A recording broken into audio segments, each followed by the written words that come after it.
Vamos a continuar entonces. Ya una vez visto los pasos básicos para lo que es la importación y la exportación de archivos, corresponde en este momento hablar acerca de diversos gestores de bases de datos. Vean que hasta este contenido del día de hoy va a su examen, ¿oyeron? Eh,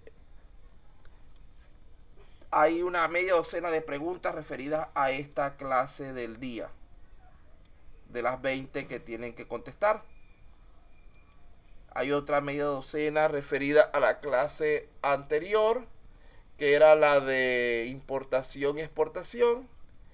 Y las demás son referidas a la parte de gestión de usuarios. Solamente estoy tomando en cuenta esas 3 clases para su examen parcial. Así que no se pongan a estudiar desde la primera clase para este examen, a pesar de que muchas veces desde el punto de vista formal debería incluir la unidad 1 y la unidad 2, pero como la unidad 1 ya fue evaluada desde el punto de vista teórico mediante la PC1, simplemente me limité a evaluarlos en base a lo que hemos visto de la unidad 2. La porción faltante de esta unidad será incluida dentro de su siguiente examen. Entonces vamos a continuar. Nuestro siguiente contenido trata acerca de los gestores de bases de datos. Aquí tenemos una definición. Vamos a pedirle a alguien por allí que involuntariamente lo lea. Me quedé por aquí. Carpio. Carpio, ¿tiene disponibilidad para leer? Sí, profesor. Bueno, léame esa definición. Gestor de base de datos. Un sistema gestor de base de datos, o en inglés Database Management System, es un sistema que permite la creación, gestión y administración de base de datos, así como la elección y manejo de las estructuras necesarias para el almacenamiento ¿El y qué? búsqueda, almacenamiento, perdón, Muy y bien, no se búsqueda preocupe. de información del modo más eficiente posible. No se preocupe, él es bastante un Está error. Lucero. No, no, eso es un ¿Qué error. profesor me da? Un errorcito en una palabrota de esas la comete cualquiera, y los nervios de que está leyendo en público, etcétera, también contribuyen. No se preocupe, que lo hizo muy bien. Vamos. Esta definición, por lo menos que está aquí, la pregunto en alguna parte de su examen parcial. Así que tienen que estar pendientes en cuanto a eso. Vamos a continuar entonces. Aquí tenemos algunos ejemplos de gestores de base de datos. Los gestores de base de datos se clasifican en 2 categorías: los relacionales y los no relacionales, desde el punto de vista de cómo trabajan. Y desde el punto de vista de su costo, vamos a decirlo así, se clasifican en libres y comerciales. Vamos a ver por aquí, antes de ir con la teoría, vamos a ver aquí, de los gestores que están en pantalla, cuáles son de tipo no relacional. Si alguno de ellos, de ustedes, ha oído acerca de ellos. De esos 5 gestores que están dibujados en pantalla, ¿han oído ustedes hablar de los gestores no relacionales? De las bases de datos no relacionales. Pareciera que no. Yo no, profesor. Bueno, ustedes saben que nosotros estamos acostumbrados al trabajo con bases de datos relacionales, donde la estructura de nuestros datos es de tipo fijo y preestablecido. Nosotros construimos la base de datos y nuestros datos están adaptados para ser ingresados en esa estructura. Pero cuando hablamos de bases de datos no relacionales, son bases de datos que reciben cualquier tipo de información. Eh, Hay sistemas como, por ejemplo, creo que el Facebook utiliza este tipo de bases de datos.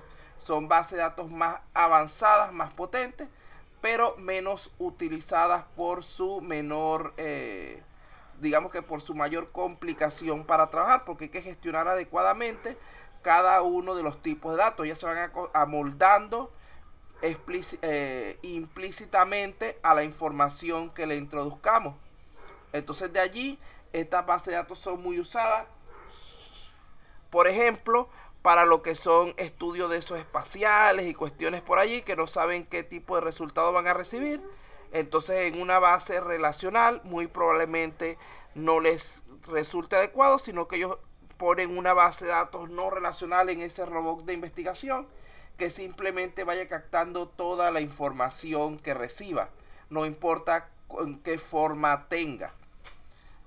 Y luego cuando hacen su estudio, su investigación, ese robot se vacía los datos y se encarga la persona o el grupo de responsable se encarga de darle el formateo a la información.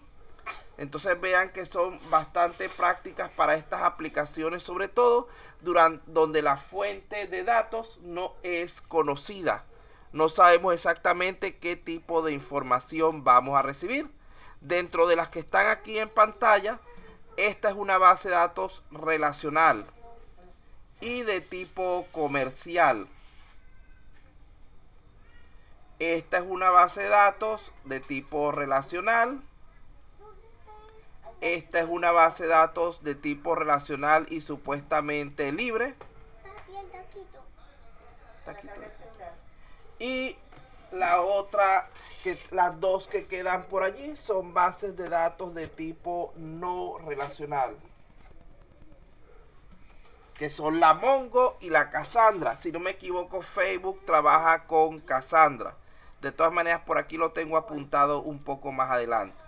Entonces, como ya dijimos, los sistemas de gestión de datos generalmente son clasificados en relacionales, es decir, sistemas SQL, y no relacionales. Vamos a hablar en primer lugar de las más conocidas, que son las gestores de base de datos relacionales o SQL. El modelo relacional o SQL se basa fundamentalmente en establecer vínculos o relaciones entre los datos, imaginando una tabla aparte por cada relación que existe con sus propios registros y atributos. Vean que ya ustedes deben haber trabajado con eso repetidamente.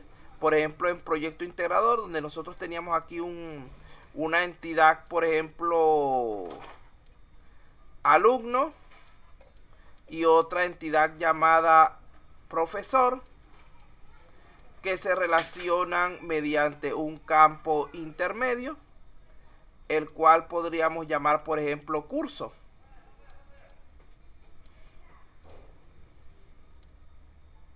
Eso es un manejo de base de datos relacionales. Tenemos todos los datos aquí de los alumnos, tenemos aquí todos los datos de los profesores, y aquí, como esto si lo colocamos directamente, un profesor puede dar muchos cursos o puede darle clase a muchos alumnos, y un alumno puede recibir clase de muchos profesores. Esto es una relación muchos a muchos. Esta relación dentro de bases de datos relacionales es problemática, por eso colocan en el medio una tabla auxiliar para que quite esa relación de muchos a muchos.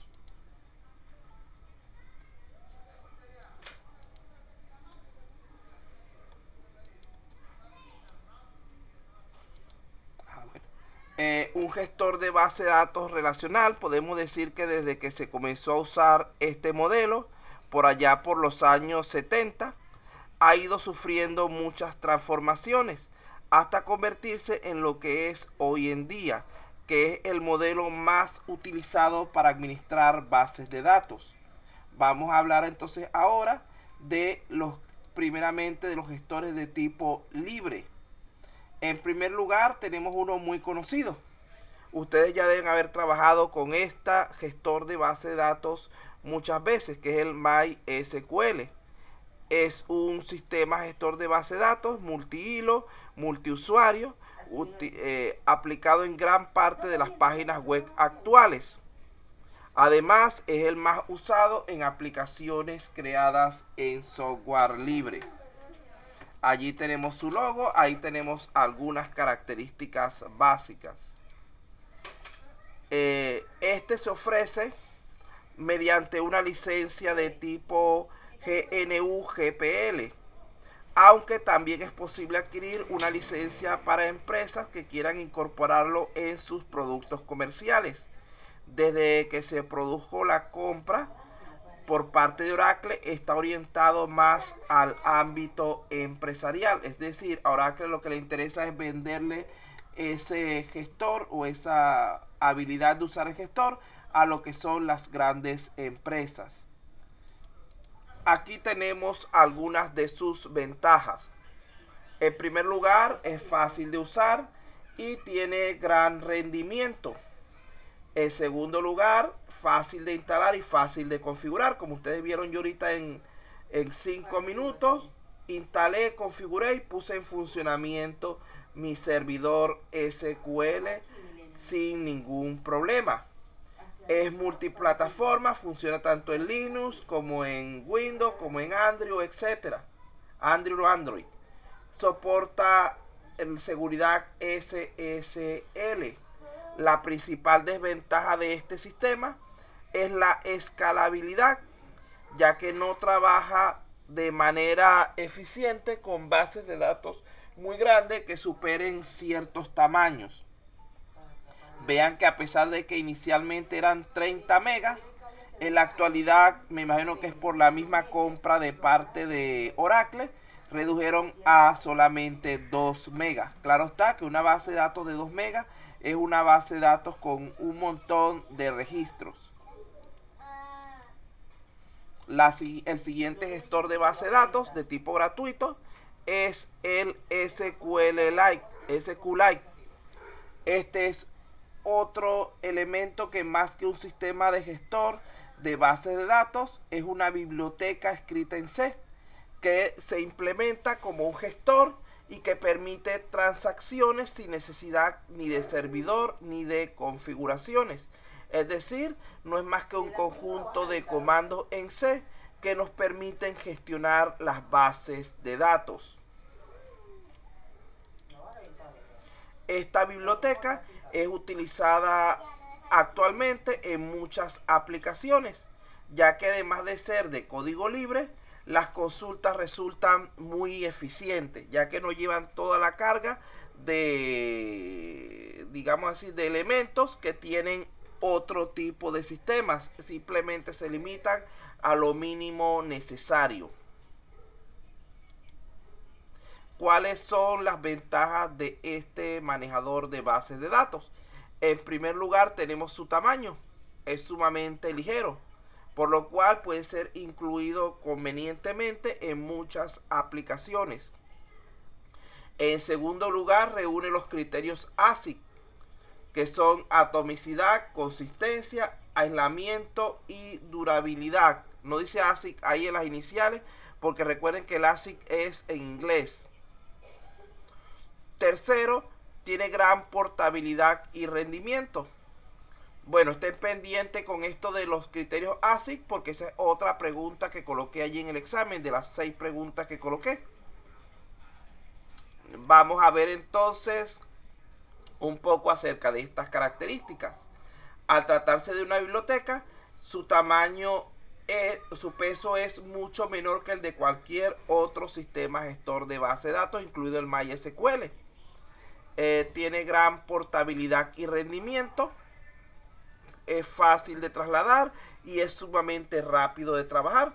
Y en cuanto a contar con los 4 criterios ASIC, esto les permite lograr una gran estabilidad. Vamos a ver a qué se refieren estos criterios ASIC. Es un conjunto de características de los parámetros que permiten clasificar las transacciones de los sistemas de gestión de bases de datos.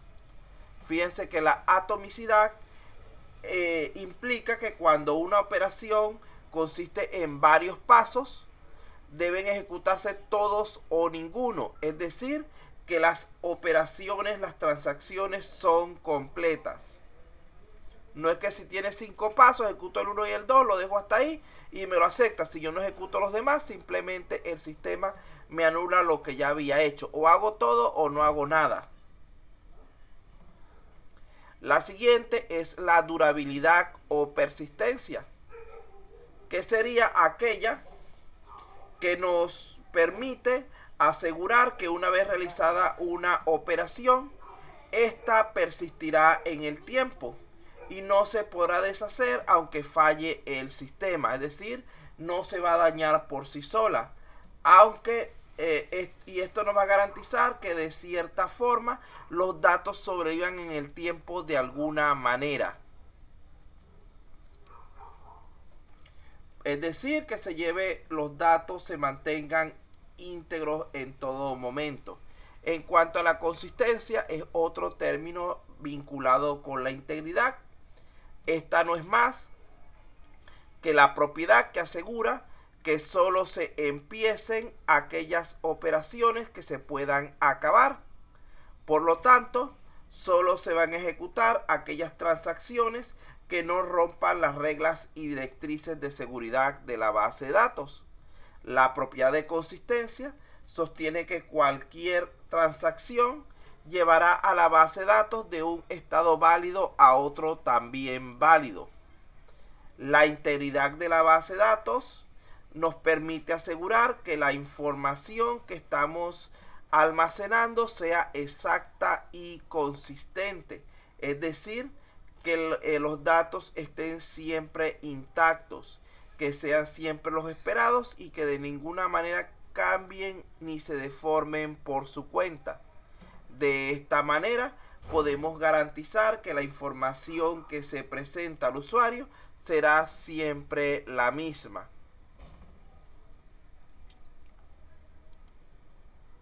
Por último, tenemos lo que es el aislamiento. Esta propiedad lo que nos asegura es que una operación que realicemos no afecte a ninguna otra. Esto quiere decir que si realizamos, por ejemplo, dos transacciones simultáneas sobre la misma información, estas deben ser independientes y no generar ningún tipo de error entre ellas. Esta propiedad define también cómo y cuándo los cambios producidos por cada operación van a resultar visibles cuando son de tipo concurrente. El aislamiento puede alcanzarse en distintos niveles, siendo el parámetro esencial a la hora de seleccionar el sistema de gestión de base de datos a implementar. Vean que tenemos 4 criterios sumamente interesantes de trabajar. Vamos a ver por aquí, a los que no le haya preguntado. Chávez.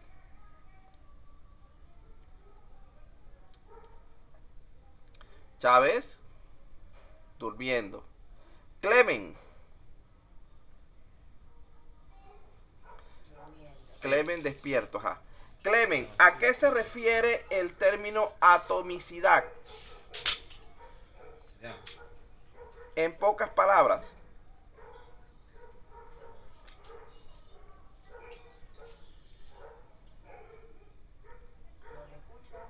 No, está pensando todavía.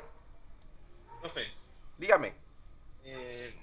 asegura que una operación se ha realizado o no.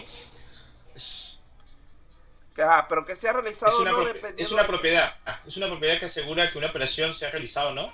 Te falta un pedacito. De todas maneras te voy a ayudar. Que una operación o se haga completa o no se haga. Si tiene varios pasos, tienen que hacerse o todos los pasos o ninguno. Esa es la atomicidad. Bien, ¿entienden el concepto? Segundo concepto, el término consistencia. ¿A qué se refiere para el señor Gómez? Gómez Flores Julio César. ¿Qué es la consistencia?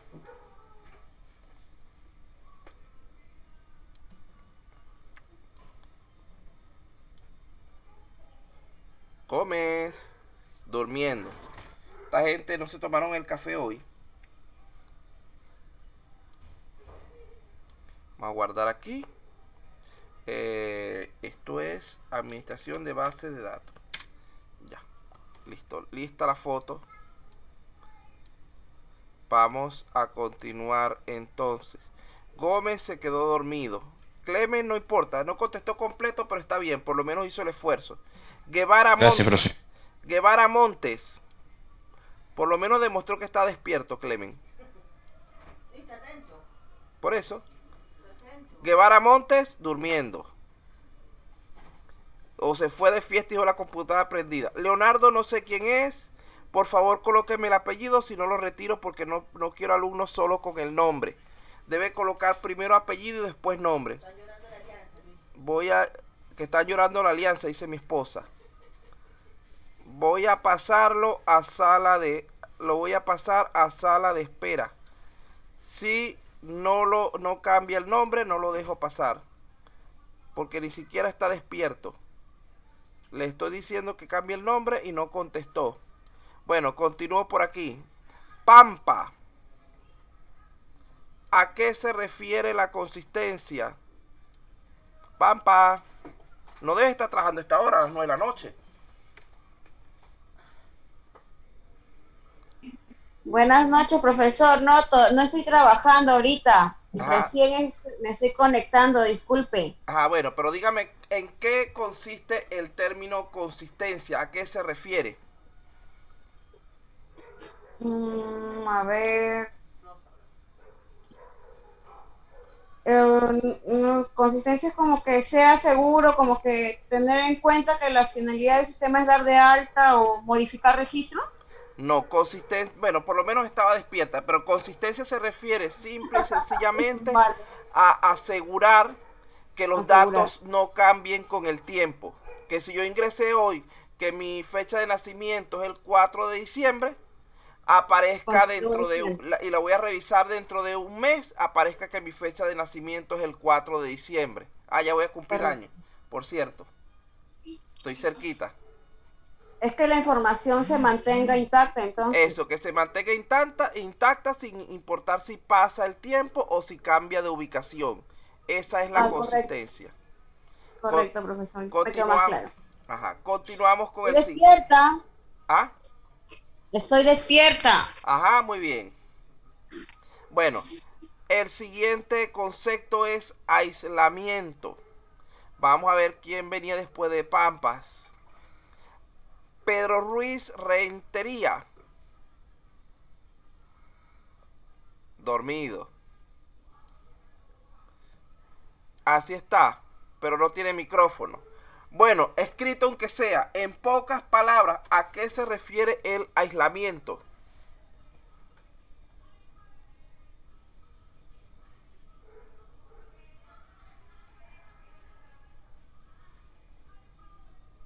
En poquitas palabras.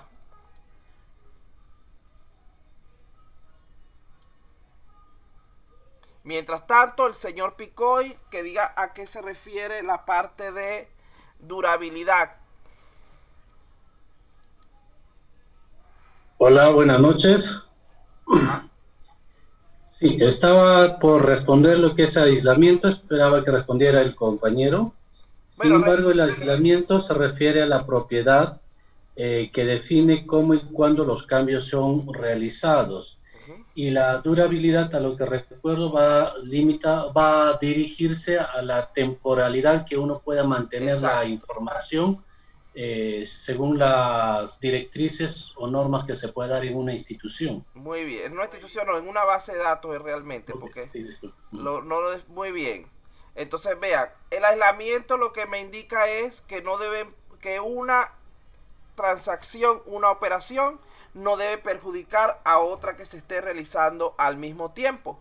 Y esto se hace mediante el establecimiento de una serie de reglas que gestionen esa concurrencia. La parte de durabilidad está relacionado con lo que es consistencia también.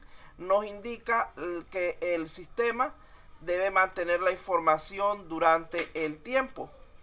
La gran diferencia es que digamos que la consistencia tiene que ver con la parte de que lo que comencemos lo tenemos que acabar, es decir, que debe estar completo el proceso, similar al átomo. La consistencia realmente, en pocas palabras, para no enredar mucho, es como un término intermedio entre la atomicidad y la durabilidad. Y allí tenemos un concepto ya, una idea más clara ya sin tener que estar. Acuérdense que la atomicidad dice, o hago todo el proceso o no hago nada. La durabilidad dice, la información permanece en el tiempo. Y la consistencia, que la información que se presenta al usuario siempre sea la misma. La gran desventaja del SQLite es la escalabilidad, ya que no soporta bases de datos muy grandes. Vamos con lo que sería el siguiente